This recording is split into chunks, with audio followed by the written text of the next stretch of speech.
आशुतोष विक्रम सिंह जी, लखनऊ से। राधा वल्लभ श्री हरिवंश महाराज जी। महाराज जी, आप हमेशा भगवत प्राप्ति का उल्लेख करते हैं, तो महाराज जी कृपया करके बताएं कि भगवत प्राप्ति का असली अर्थ है क्या?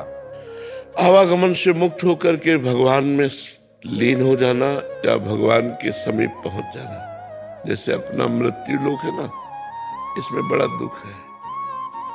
ये जन्म मरण, लाभ हानि, सुख दुख, इसमें दुख ही दुख है। जो सुख भी है वो भी दुख रूप है। भगवान का धाम है, जैसे वृंदावन चिदानंद धाम, वैकुंठ धाम, साकेतपुरी धाम, कैलाश धाम। इनमें मरना नहीं है, इनमें बुढ़ापा नहीं है, इनमें रोग नहीं है, इनमें सुख ही सुख है, परम आनंद है। तो हम भजन करके ऐसे लोक में पहुंचे, ऐसे धाम में पहुंचे जहाँ ऐसा नाशवान शरीर न मिले, अविनाशी शरीर मिले और दिव्य भगवान के नाम रूप लीला गुण का आनंद लेते हुए वहाँ जीवन हम अनंत काल तक व्यतीत करें। एक तो ये है साकार उपासना, और निराकार उपासना में भगवान में समा जाना, लीन हो जाना, मोक्ष हो जाना, अपना अस्तित्व मिट जाना, ये होता है। तो ये जरूरी है। अगर नहीं करते तो फिर बहुत कीट पतंगा, पशु पक्षी, 84 लाख योनियां हैं, इन योनियों में हमें जाना पड़ेगा। आज हमें कोई परेशानी तो हम डॉक्टर को दिखा सकते हैं, लेकिन पशु पक्षी योनियों में हम डॉक्टर को तो नहीं दिखा सकते। अच्छा, मरना निश्चित है, पता नहीं जवानी में मर जाए, और मर गए तो मनुष्य जीवन में कर क्या पाए। अगर नाम जप नहीं किया, अच्छे कर्म नहीं किए, तो फिर हमें 84 लाख योनियों में भटकना पड़ेगा। इसलिए हम सबसे प्रार्थना करते हैं, क्योंकि सब कोई भगवत प्राप्ति नहीं कर सकता है। अधिकार है, कर सकता है, पर रुचि नहीं है। भोगों में इतनी रुचि हो गई है कि अगर भगवान भी चाहे तो वो उसको भोग दे दे, वो याचना करेगा। वो भगवान से नहीं मांगेगा कि आप मिल जाओ या मेरा मोक्ष हो जाए। ऐसे बहुत कम लोग होते हैं जो भगवान के मार्ग में चलकर भगवान को प्राप्त करना चाहते हैं। देखो कितने लोग एकांतिक में आए हो, आप विचार कीजिए। बहुत कम लोग होते हैं जो अच्छे मार्ग का अनुसरण करते हैं, और गंदे मार्ग का अनुसरण करने वाले लाखों लोग हैं। शराब की पार्टी हो, फिर देख लो आप कितने लोग एकत्रित होते हैं। कोई ऐसी पार्टी हो जिसमें गंदा खान पान, शराब हो, ये सब मनमानी मनोरंजन हो, देखो लाखों की भीड़ हो जाएगी। और भगवान का प्रवचन होना है तो वही आएंगे जिनके अच्छे विचार हैं, जो पवित्र भावना वाले हैं, जो अपना कल्याण चाहते हैं, अपना मंगल चाहते हैं। इसलिए संतों का कार्य है जीव के अंदर भगवत प्राप्ति की जागृति करना कि मुझे भगवान चाहिए। बुरे आचरणों का त्याग करवाकर अच्छे आचरणों में लगाना। इसीलिए हम दो काम ज्यादातर कहते हैं, नाम जप करो और पवित्र आचरण रखो और भगवत प्राप्ति का लक्ष्य बना लो।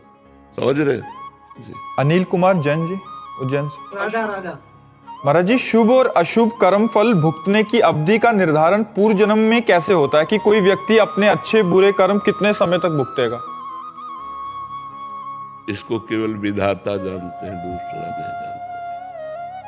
सुनो भरत भावी प्रबल, बिलख कहो मुनिनाथ, हानि लाभ जीवन मरण जस अपजस विधिहात।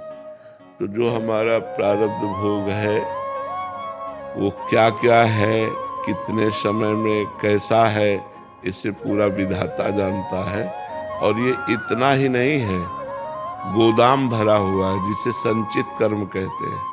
संचित कर्म से कुछ हिस्सा निकाला जाता है शुभ अशुभ का, जिससे शरीर की रचना होती है, उसे प्रारब्ध कर्म कहते हैं।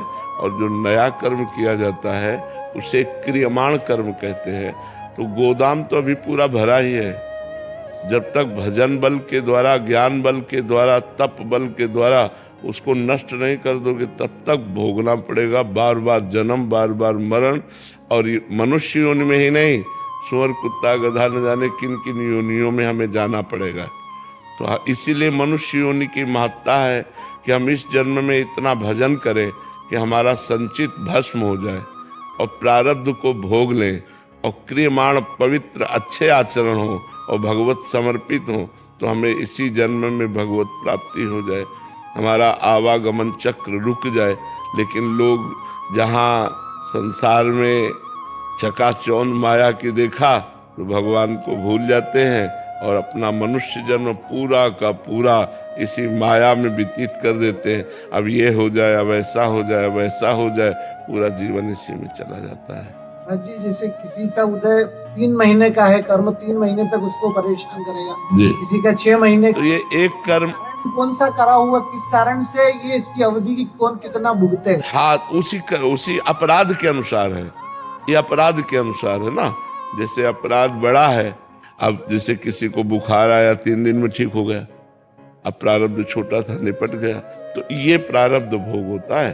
अब बड़ा प्रारब्ध है तो आजीवन भोगना पड़ेगा, छोटा प्रारब्ध है तो थोड़ा सा आया और निपट गया, चला गया।